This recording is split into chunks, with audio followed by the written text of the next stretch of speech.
if a picture's worth 1,000 words, a video is worth 1,000,000. The reason for that is it allows people to see you and hear you at the same time. And when you combine the two of those things together, people can really develop the know, like, and trust, but also learn from you, see the value that you have. Even the biggest stadiums in the world don't have seats for 1,000,000 people. So if you want to get your message in front of more people, the most scalable way is with video.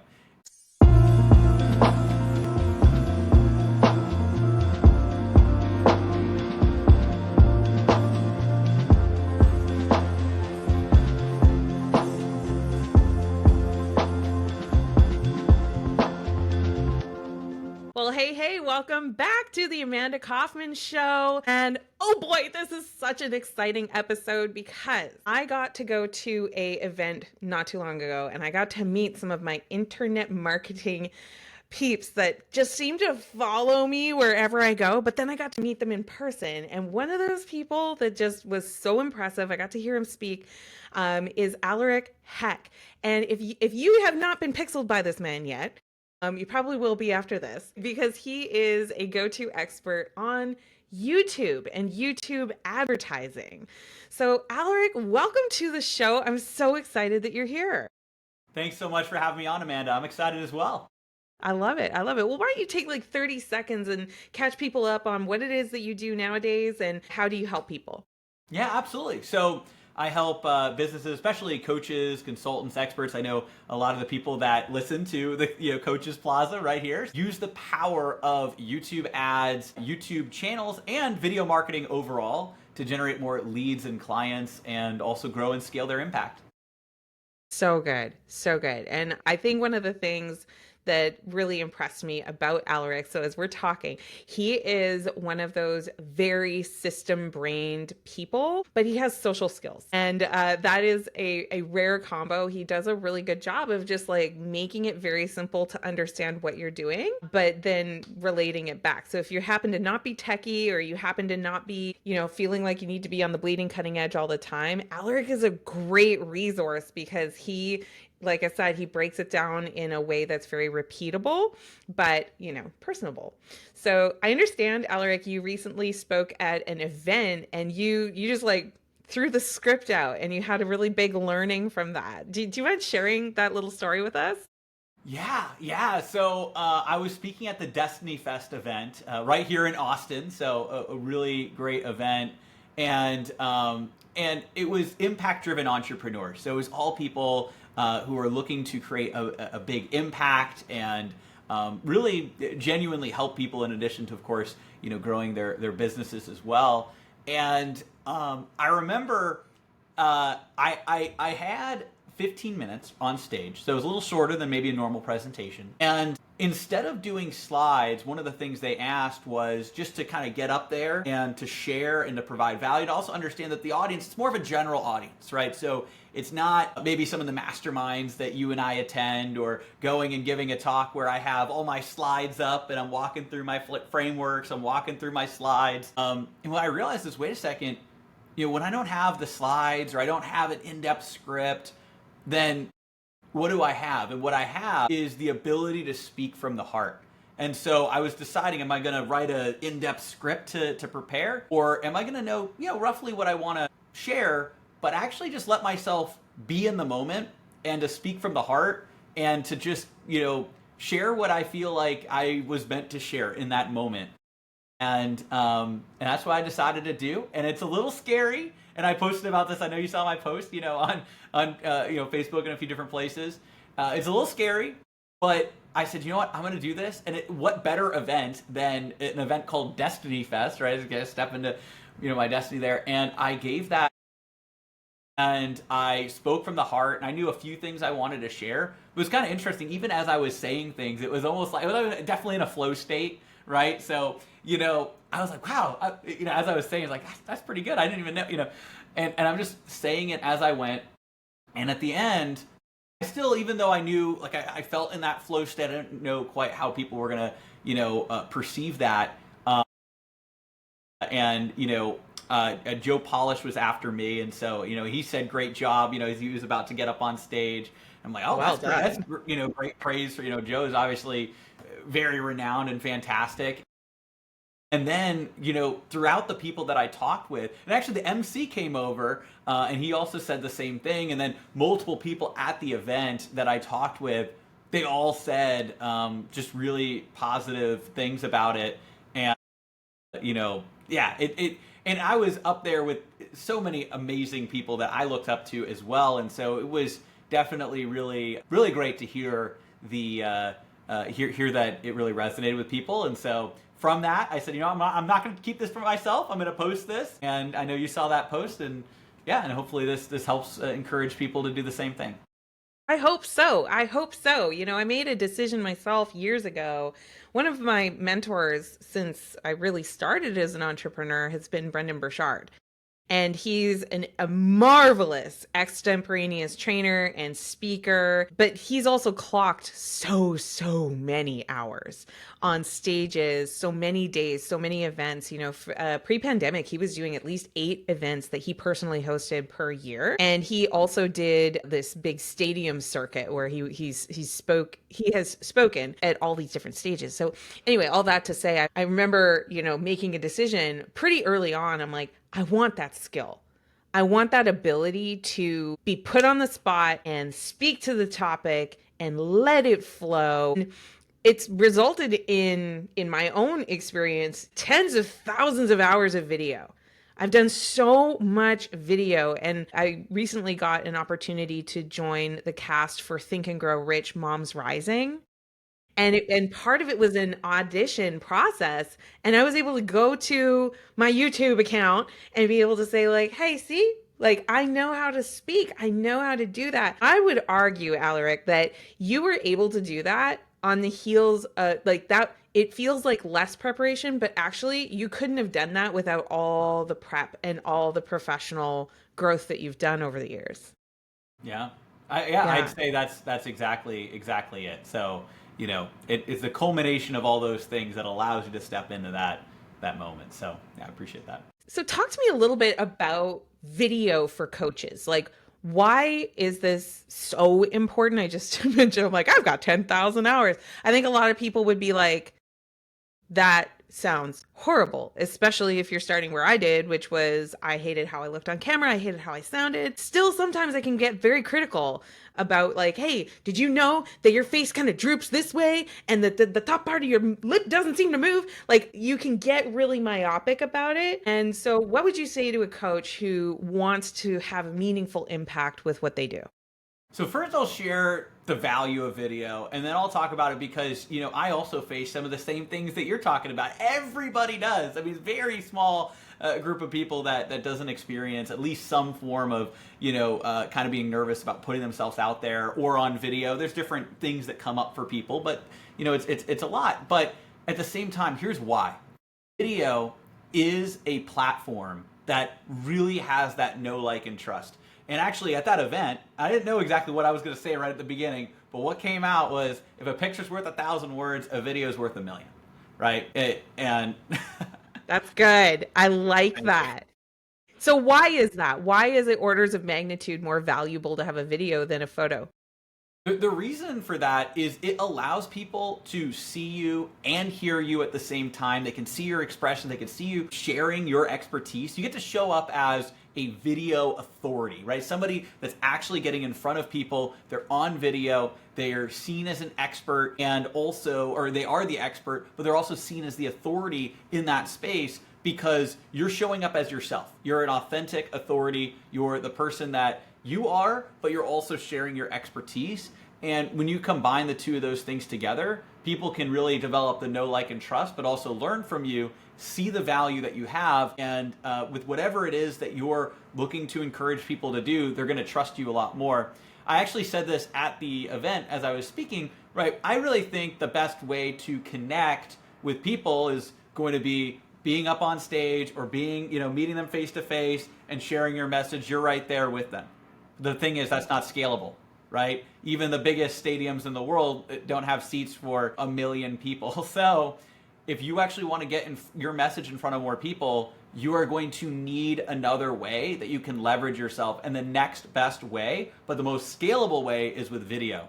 And so that's why I love video so much, is it simulates you actually going and connecting directly with people at really the next best thing, but so much more scalable. And so that's the power of video. And to answer the second part of your question, I also, and people, because they see me, on stage or on YouTube ads or video ads, and they think, oh, Alric, like you never had any, kind of problem getting on camera. And they'll also hear my backstory too. I started out, on YouTube, over 15 years ago with the App Review Tech channel. I built that up to about 500,000 subscribers. Then I got to the ad side about 10 years ago. But here's the thing: when I did all of that, you couldn't see my face. It was like a faceless channel. I had my hands, I was showing tech products. I was teaching people how to use the iPhone for the first time. So showing them, hey, here's what you do, here's how it all works. And I got a lot of success with that channel. You could hear my voice, you could see my hands and the phone. And then even when I started running YouTube ads about 10 years ago, I was running it for other people before I started doing it for myself. So I wasn't necessarily putting myself on camera. About 7 years ago, I filmed my first ad for myself, following the same framework I'd helped other people with, but now I was there in front of the camera. And I remember watching that video back and almost deleting that video. I didn't really like how I looked. I was, this is like 7 years ago. So, I had like acne on my face. I was, about 50 pounds heavier than I am today.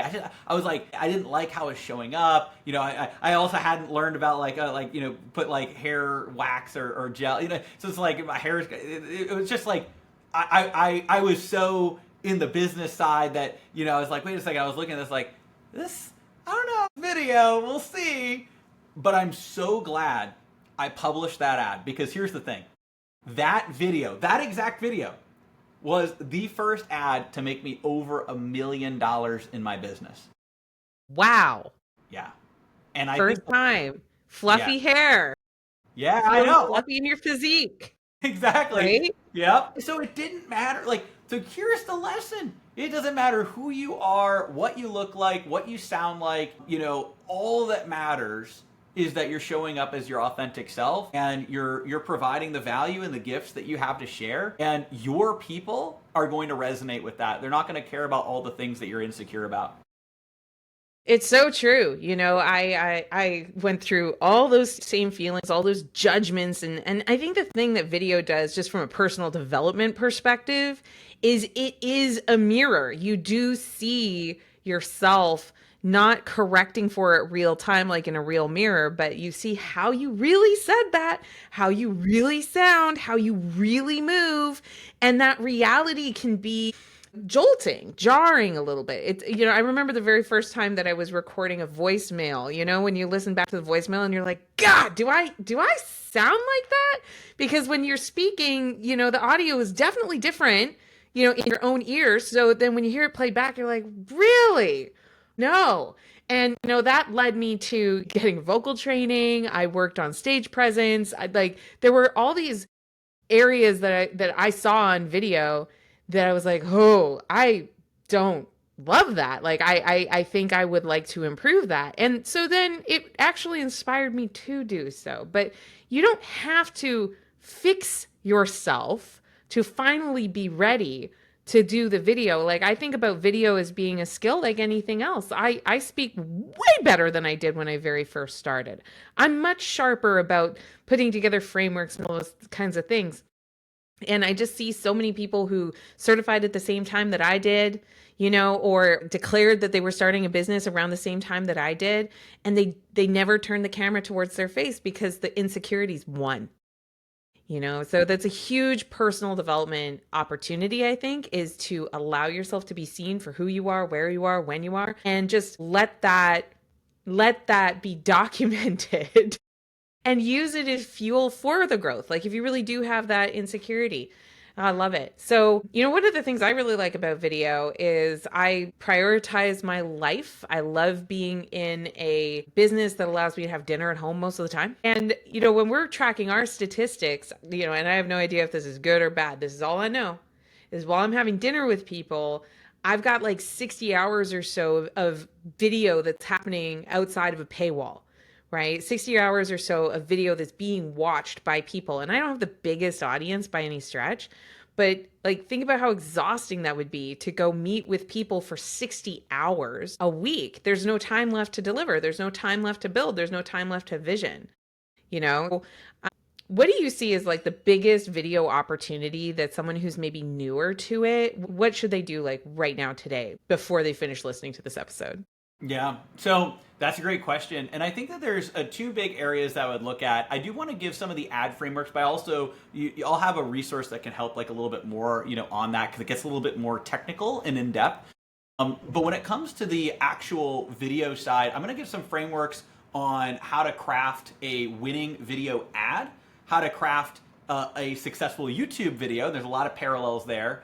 And then I'll give kind of a framework on how to grow a YouTube channel, and then also a framework on how to run ads. So it's a few things, but I can actually do it pretty quickly. And here's the thing that I think is really important to know. The frameworks actually aren't that complicated. It's like what you were saying. A lot of people overcomplicate certain things. Now, there is a beauty in the execution, and that's where, getting, like being able to learn the process and really master it. But when it comes to the frameworks, they're tried and true. So when it comes to an ad, and then we'll talk about organic video you might publish to a YouTube channel, an ad has three main components. There's a hook that draws people in, the educate section, which is the most common thing that people leave out. You want to provide value in your ad, demonstrate your expertise. I know, everybody here, coaches, consultants, experts, like you're an expert. Let's share that knowledge. What can give people an aha moment? So I'll break this down in a second. And then a call to action. So hook, educate, call to action. The hook, typically, that's one of a couple things. Either it's a problem that people have that you're going to be able to solve, or it's a crazy statistic or thing that you can dive into. And that's designed to pull people in. Then the educate section. That's where you're providing real, genuine value inside of your ad. So you want to make sure that you're giving people an aha moment. You're busting myths. You're sharing things that they can do, and you're educating them in the video. And then you've got a clear and concise call to action at the end to get them off of that video to take action wherever you want them to go. We found sending people from a YouTube ad or video ad to another video, but they might have to put in their information. So, name, email, phone number, really quickly get access then to a video, like a video sales letter. We like a video conversion training over sales letter because I just want to provide more value. Let's have this be another value-based video. And at the end, if they're interested in more, then they're going to be able to take action from there. You're going to lead them to that spot, but you're also going to provide value. Value in the video ad, value in the funnel. So that's the framework for the ad. The framework for the YouTube video just adds two more components. So you have a hook at the beginning. You do want to hook people into your video. The biggest drop-off point is right at the beginning, the first 30 seconds of your video. So you need to align your title, your thumbnail, that sparks curiosity. The title gets people interested, thumbnail sparks curiosity, gets them to click, and then the first 30 seconds gets them to actually commit to watch. So why should they watch it? What's the hook? Then you actually tell a story next. Now, by the way, some people with ads, they'll do hook, story, offer, or CTA. The thing though is I've actually found that education helps convert people better because you're teaching them something versus just telling a story. That said, with a video, that's where you do want to tell a story, right? How did you uncover this? It just pulls people in more. Then you educate, right? So you don't want to just tell a story. You need to actually teach them. You're the expert. You want to provide value. You want to teach them. And by the way, the story and the educate, this could be a little bit longer because maybe this is a 10-minute video, whatever it happens to be. It could be longer, shorter. And then you summarize and distill the information. So what are their takeaways? How can they actually implement this? Let's summarize it, especially since it's a longer video. You're summarizing what they should have learned. And then you have a call to action at the end of that video as well, whether that's and always adding some kind of call to action, whether that's to get them to continue to consume your content, watch another piece of content, or it could be to take action depending on the video on your site or wherever you're looking to send people. So it's the hook, story, educate, summarize, call to action on the video side. I love this. This is good. I mean, and kudos, you got through that in like 4 minutes. That was an amazing And that's the power of structure, y'all. Like seriously, and I think that's one of the reasons why, I stopped by and I kind of fangirled you a little bit at the event is because, you can tell that somebody really understands something when they have that repeatable structure that makes sense that you can then follow as a bit of a blueprint. And that doesn't sabotage your creativity, by the way. Like you have so much creativity in like the way you tell the story, what the story is. There's lots of performance quality that can come through. But by having that predictable structure, it helps you to build your content way faster because it's a little more like coloring in and painting by numbers than it is staring at a blank piece of paper, right? I Yes, love it. exactly. So, Alaric, if people really want to learn more about how to use YouTube, how do they follow you? What's the best way to connect with you after this show? Yeah, and it's actually a great segue because when it comes to the advertising side and actually being able to learn how to target the ads, that's actually where you're going to be able to learn that and a lot more inside of our 19-page YouTube ad strategy PDF. It's my gift to everybody here. You can go to adoutreach.com/gift. That's just adoutreach.com/gift. You get the full PDF and a video training to go with it too. Of course. I mean, it has to have a video training. Of My course. goodness. I love it. Well, thank you so, so much for joining us on this episode, Alaric. I really appreciate it. Yeah, absolutely. Thank you so much for having me, Amanda. This has been amazing. Yes, my pleasure. And hey, dear listener, don't forget to hit that subscribe button so you don't miss another valuable episode. And if you've got like a few friends who are thinking about, they're dabbling with the video thing, they're building their business up, be sure to grab the link to the episode and send it to your 3 friends. You can send it over DM, you can send it over text. And hey, while you're at it, if you've got 30 seconds, just taking a moment to rate the show, because if you rate the show and you recommend it, then people might just decide to stop by and hear something super valuable as they're growing their business. So thank you so much for listening. Thank you so much for being here again. And we will see you very soon on another episode. And until then, do what matters.